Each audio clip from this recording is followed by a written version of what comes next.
Hi everyone, welcome back to my YouTube channel. और आज इस वीडियो में मैं आपको दिखाने वाला हूँ कि कैसे आप अमेजॉन वेब सर्विसेज की जो सर्विस है EC2 उसका यूज़ करके एक वर्चुअल सर्वर जो है डिप्लॉय कर सकते हो अमेजॉन वेब सर्विसेज के ऊपर। तो इस वीडियो के अंदर हम पूरा डिस्कस करेंगे कि कौन कौन सी चीज़ें हमको ध्यान में रखनी है जब भी हमको कोई वर्चुअल सर्वर जो है डिप्लॉय करना है उसके लिए।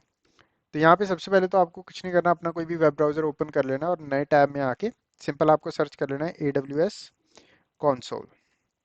तो जैसे ही आप AWS कंसोल को सर्च करोगे, यहाँ पे आपको पहला लिंक मिल जाएगा AWS मैनेजमेंट कंसोल का। सिंपल उस पर क्लिक करना है और उसके बाद यहाँ से आपको ऑप्शन मिल जाएगा साइन इन टू कंसोल। जैसे ही आप उस पर क्लिक करोगे, राइट नाउ मैं ऑलरेडी साइंड इन हूँ तो इसलिए मेरे को इसने लॉगिन की इन्फॉर्मेशन नहीं मांगी। बट अगर आपने साइन इन नहीं किया तो वो आपको लॉगिन की इन्फॉर्मेशन मांगेगा। एक बार आप साइन इन कर चुके हो, उसके बाद आपको सिंपल सर्च करना है। यहाँ पे आपको जो टॉप पे सर्च बार दिख रहा है, यहाँ पे इस पे सिलेक्ट करके हम सर्विस का यूज़ करने वाले EC2। तो EC2 सर्विस क्या होती है? EC2 सर्विस हमको अलाउ करती है वर्चुअल सर्वर्स डिप्लॉय करने में, हेल्प करती है हमको क्लाउड के ऊपर। तो क्लाउड से हमारा मतलब है अमेजॉन वेब सर्विसेज का जो क्लाउड का इंफ्रास्ट्रक्चर है उसके ऊपर। तो यहाँ पे सिंपल मैं EC2 पे क्लिक करूंगा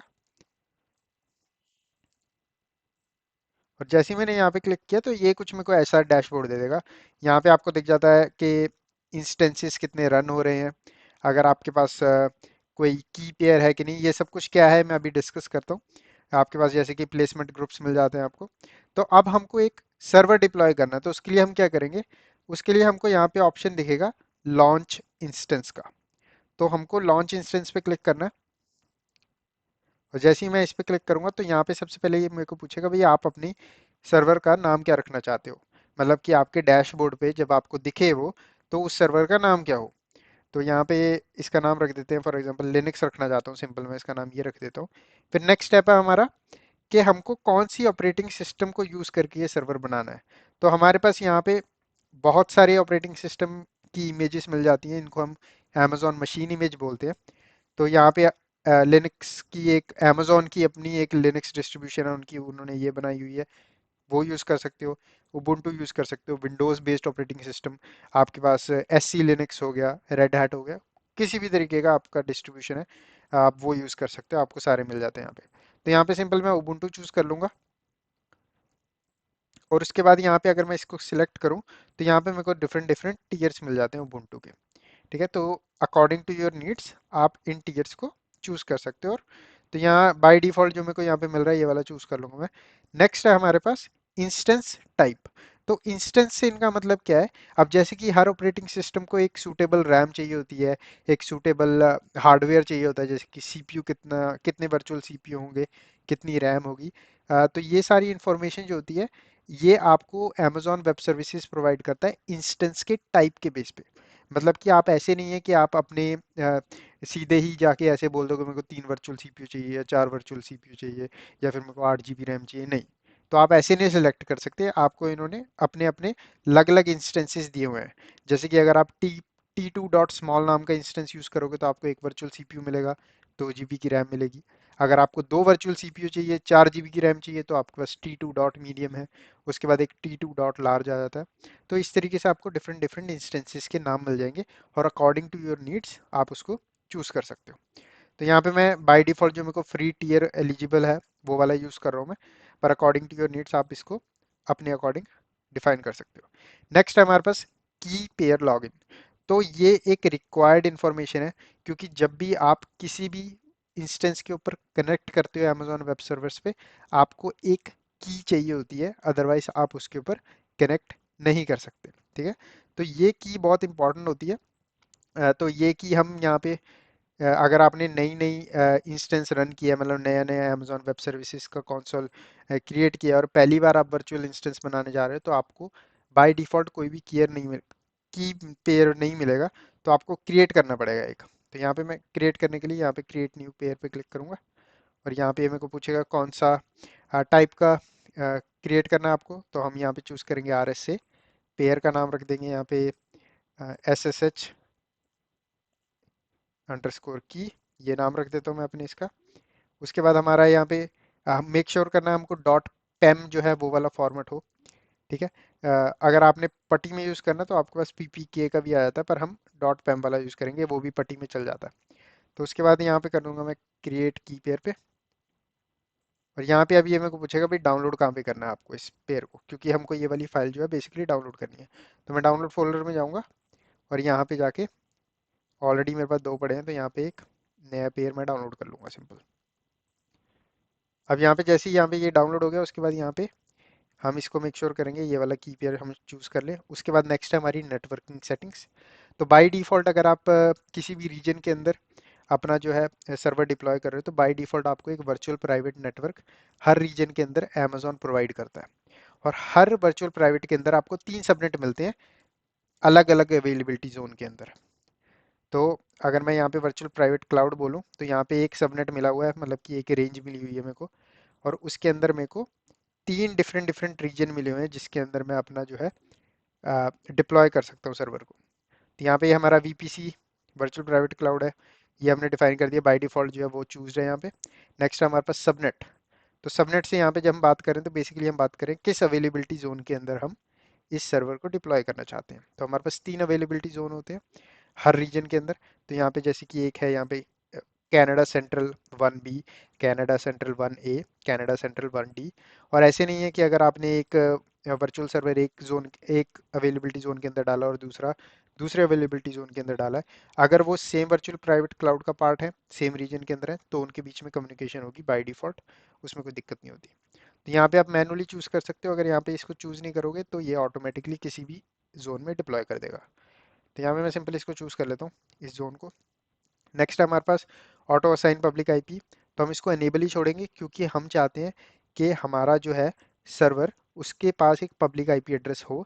अगर क्योंकि अगर उसके पास एक पब्लिक आईपी एड्रेस नहीं हुआ तो वो वाला जो सर्वर है वो वेब पब्लिकली एक्सेसिबल नहीं होगा। अगर मैं अपने कंप्यूटर से एसएसएच के थ्रू कनेक्ट करना चाहूँ या फिर अगर मैं अ, उस पर कोई वेबसाइट होस्ट करने वाला हूँ तो मैं उसको पब्लिकली एक्सेस नहीं कर पाऊंगा। तो मेक श्योर आप ये अनेबल छोड़े। नेक्स्ट है हमारे पास फायरवॉल। तो बेसिकली एक सिक्योरिटी ग्रुप होता है, एक बेसिक सी फायरवॉल है जो हम सेटअप करते हैं। तो यहाँ पे बाय डिफॉल्ट आपके पास सिक्योरिटी ग्रुप मिलता है एक, आप उसको चूज कर सकते हो यहाँ पे, या फिर एक नया सिक्योरिटी ग्रुप भी क्रिएट कर सकते हो। तो सिक्योरिटी ग्रुप के लिए अंदर मैं यहाँ क्या करूँगा, एक नया कर देता हूँ, न्यू जीआरपी नाम रख देते हैं इसका। और डिस्क्रिप्शन के अंदर इसका डिस्क्रिप्शन देते हैं सेम। और उसके बाद यहाँ पे इनबाउंड सिक्योरिटी रूल क्रिएट करते हैं। मेक श्योर यहाँ पे हम एसएसएच का एक इनबाउंड सिक्योरिटी रूल जरूर हो हमारा, क्योंकि हम चाहते हैं कि हमारी जो ये वर्चुअल सर्वर है इसके ऊपर इंटरनेट से जितना भी ट्रैफिक आए, अगर पोर्ट 22 पे हिट कर रहा है वो एसएसएच यूज़ कर रहा है प्रोटोकॉल, टीसीपी प्रोटोकॉल यूज़ हो रही है, टाइप एसएसएच और पोर्ट नंबर 22 पे हिट हो रहा है, तो उसको अलाउ किया जाए। ठीक है। तो यहाँ पे हम सोर्स टाइप बता सकते हैं एनीवेयर। एनीवेयर का मतलब कहीं से भी आएगी रिक्वेस्ट अलाउ की जाएगी। अगर आप अपनी एक स्पेसिफिक रेंज डिफाइन करना चाहते हो तो कस्टम भी डिफाइन कर सकते हो आप। या फिर आप अपना अगर माई आईपी पे चूज करोगे तो ये आपके लैपटॉप से या फिर आपके कंप्यूटर से ऑटोमेटिकली डिटेक्ट कर लेगा आपकी एक्चुअल में वैन आईपी क्या है, पब्लिक आईपी एड्रेस क्या है, और वो यहाँ पे ऑटोमेटिकली डिफाइन कर देगा। तो यहाँ पे मैं एनीवेयर छोड़ रहा हूँ तो कि भाई कहीं से भी एक्सेसिबल हो ये। उसके बाद अगर आपको एक नया सिक्योरिटी रूल कोई ऐड करना है तो यहाँ पे ऐड सिक्योरिटी ग्रुप रूल पे क्लिक करके आप यहाँ से फॉर एग्जांपल एचटीटीपी का रोल ऐड करना है तो मैं एचटीटीपी सर्च करूँगा और यहाँ पे इस तरीके से रोल ऐड कर सकता हूँ अगर नया करना है तो। ठीक है। उसके बाद नेक्स्ट है हमारा स्टोरेज कॉन्फ़िगर करनी पड़ेगी। तो by default her operating system के पास एक अपनी स्टोरेज होती है जिसके ऊपर वो सिस्टम की फाइल्स इंस्टॉल करता है, बूटेबल फाइल्स इंस्टॉल करता है, राइट। जैसे कि अगर आप विंडोज़ की बात करें तो विंडोज़ के अंदर आपको सी ड्राइव मिलती है। अब ऐसे तो नहीं है किसी भी ऑपरेटिंग सिस्टम के ऊपर आप ऑपरेटिंग सिस्टम चला दो किसी सिस्टम पे विदाउट एनी ड्राइव, ड्राइव तो चाहिए होती है।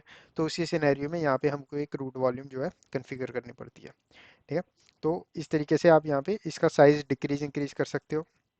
उसके बाद यहाँ पे आपको ऑप्शंस मिल जाते हैं, जनरल पर्पस एसएसडी या फिर IO1 IO2। ये IO1 और IO2, जो IO1 होती है या फिर IO2 होती है, ये बेसिकली आपको अलाउ करती है कि आप इस सेम रूट वॉल्यूम को किसी और सर्वर के साथ भी सेम टाइम पे यूज़ कर सकते हो। जैसे कि GP2 है, इसको नहीं कर सकते आप। तो ये कुछ फीचर्स होते हैं इसके। ठीक है। उसके बाद आपको कुछ नहीं करना, उसके बाद आपको यहाँ पे जाना है और यहाँ पे आपको डिफाइन करना है नंबर ऑफ इंस्टेंसेस, कि भाई आप जैसे ही आप यहाँ पे लॉन्च इंस्टेंस पे क्लिक करोगे तो इस सेम कॉन्फ़िगरेशन के साथ कितने सर्वर डिप्लॉय हों। तो अगर आप यहाँ पे वन डिफाइन करोगे तो एक ही सर्वर डिप्लॉय होगा, अगर आप दो डिफाइन कर दोगे तो दो डिप्लॉय हो जाएंगे, और वैसे ही नंबर आप बढ़ा सकते हो। तो यहाँ पे क्लिक कर देता हूँ मैं सिंपल एक पे, एक सिलेक्ट करके लॉन्च इंस्टेंस पे क्लिक कर देता हूँ। तो यहाँ पे हमारा जो है, इसने बोला भाई सक्सेसफुली लॉन्च हो गया इंस्टेंस। और अगर मैं यहाँ पे इंस्टेंसेस पे क्लिक करूँ तो यहाँ पे मेरे को ये लिनक्स की मशीन दिख गई है जो हमने अभी भी क्रिएट की। अब यहाँ पे आपको इंस्टेंस स्टेट दिखेगी, ये पेंडिंग में है, मतलब कि अभी भी ये डिप्लॉय हो रहा है, और यहाँ पे अब ये रनिंग में आ चुकी है, मतलब कि हमारा जो सर्वर है अब वो डिप्लॉय हो चुका है। यहाँ पे अगर आप इस साइड को जाओगे तो यहाँ पे आपको दिख जाएगा किस अवेलेबिलिटी जोन के अंदर है।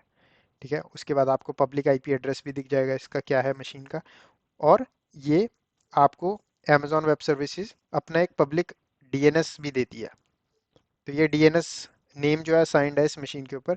तो अगर बैकएंड में ये वाला आईपी एड्रेस, क्योंकि ये डीएचसीपी से मिला है, ये एक स्टैटिक आईपी एड्रेस नहीं है, तो अगर आप इसको as a web server use करने वाले हो तो आप सिंपल राउट 53 सर्विस होती है उसके ऊपर इस डीएनएस नेम का यूज़ करके एक रिकॉर्ड क्रिएट कर सकते हो। तो आपको ये वरी करने की जरूरत नहीं है कि स्टैटिक आईपी एड्रेस चेंज हो रहा है कि नहीं, उससे कोई दिक्कत नहीं होगी आपको फिर। ठीक है, उसके बाद यहाँ पे एक इलास्टिक आईपी होती है। इलास्टिक आईपी से इनका मतलब है कि एक पक्की स्टैटिक आईपी एड्रेस असाइन करना अपने मशीन को। तो ये वाला जैसे कि मैंने बताया ये डीएचसीपी से मिला ऑटोमेटिकली। तो अगर आप इलास्टिक आईपी असाइन करते हो आ, तो वो कभी चेंज नहीं होगी। इलास्टिक आईपी ड्यूरिंग क्रिएशन नहीं करते आप, आपको एक यहाँ पे अगर मैं लेफ्ट साइड में जाऊँ तो यहाँ पे हमको ऑप्शन मिलता है इलास्टिक आईपी का, यहाँ से हमको क्रिएट करनी पड़ती है, उसके बाद हम एसोसिएट कर सकते हैं उसको। और यहाँ पे आपको सिक्योरिटी ग्रुप दिख जाएगा क्या है और कौन सी की यूज़ हो रही है कनेक्ट करने के लिए, और यहाँ पे टाइमिंग दी जाएगी लॉन्च कब हुआ था ये, और प्लेटफॉर्म कौन सा है। तो इस तरीके से आपका ये रन हो रहा है। अब आपको इस मशीन पे कनेक्ट करना है, तो कनेक्ट करने के कुछ तरीके होते हैं। तो सबसे पहला तो होता है कि भी आप सीधा यहीं से वेब पोर्टल से ही कनेक्ट कर सकते हो। तो अगर आपको सिंपल कुछ नहीं करना है, इस मशीन को सिलेक्ट करना है, उसके बाद यहाँ पे कनेक्ट पे क्लिक करना है, और जैसे मैंने कनेक्ट पे क्लिक किया यहाँ पे मेरे को ये वाला ऑप्शन मिलेगा कनेक्ट का। तो सिंपल मैं कनेक्ट पे क्लिक करूंगा,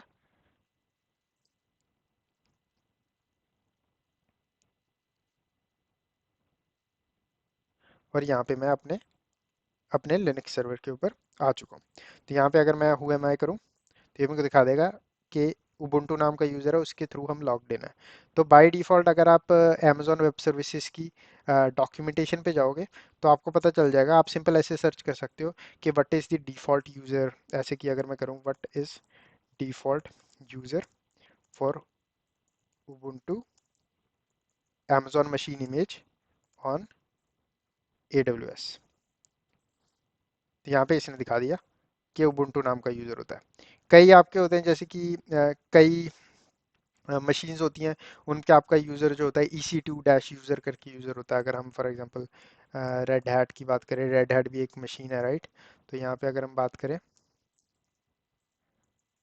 ऑन AWS AMI, तो जैसे कि यहाँ पे इसने बता दिया भाई डिफ़ॉल्ट यूज़र जो होता है वो EC2 डैश यूज़र नाम का होता है। तो वैसे वैसे डिफरेंट डिफरेंट इमेजेस के लिए डिफरेंट डिफरेंट यूज़र्स आपको मिलते हैं।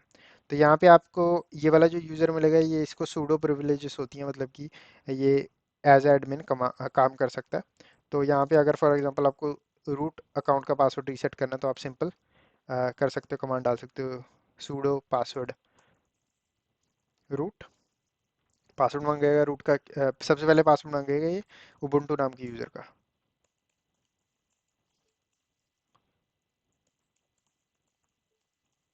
तो यहाँ पे हमारा जो है, सॉरी उबुंटू नाम के यूज़र का पासवर्ड नहीं मांगा इसने, क्योंकि हम ऑलरेडी लॉग्ड इन है और हमारे पास सूडो परमिशन है। तो हमने बेसिकली रूट यूज़र का पासवर्ड जो है सेटअप कर दिया इस तरीके से। तो अगर मैं अब रूट करूँगा और पासवर्ड मांगेगा रूट का ये, और यहाँ पे मैं as a root user log in हो चुका हूँ, जैसे कि यहाँ पे दिखा दिया। एक तरीका तो ये होता है जिस तरीके से आप कनेक्ट कर सकते हो। अब सेकंड तरीका क्या है, सेकंड तरीका है कि हमने यहाँ पे अगर मैं अपने कंप्यूटर पे जाऊँ और यहाँ पे जाके डाउनलोड फोल्डर के अंदर, डाउनलोड फोल्डर्स के अंदर मैंने यहाँ पे ये SSH अंडरस्कोर की डॉट पेन नाम की फाइल डाउनलोड की थी राइट। इसका यूज़ करके कनेक्ट करते हैं। तो यहाँ पे मैं सिंपल कमांड प्रॉम्प्ट ओपन कर लेता हूँ, तो मैंने कमांड प्रॉम्प्ट यहीं से ओपन किया, अपने डाउनलोड फोल्डर में गया और यहाँ पे सिंपल इस पे क्लिक करके CMD लिखा। जैसे मैंने यहाँ पे एंटर किया तो इसी लोकेशन पे मेरा सीधा कमांड प्रॉम्प्ट खुल गया। ठीक है। अब कनेक्ट कैसे करते हैं SSH से? अब क्योंकि ये की है, की का हम यूज़ करने वाले हैं कनेक्ट करने के लिए, तो हमको कुछ चीज़ें चाहिए। सबसे पहले हम SSH डालेंगे, उसके बाद हम डालेंगे -i, सॉरी, उसके बाद हम डालेंगे किस यूज़र को यूज़ करके हम कनेक्ट करने वाले हैं, तो ubuntu @ उसके बाद हमको IP एड्रेस देना पड़ेगा अपनी मशीन का। तो मेरी मशीन का IP है, पब्लिक IP एड्रेस क्या है, पब्लिक IP एड्रेस है ये। तो इसको कर लेते हैं कॉपी यहाँ पे,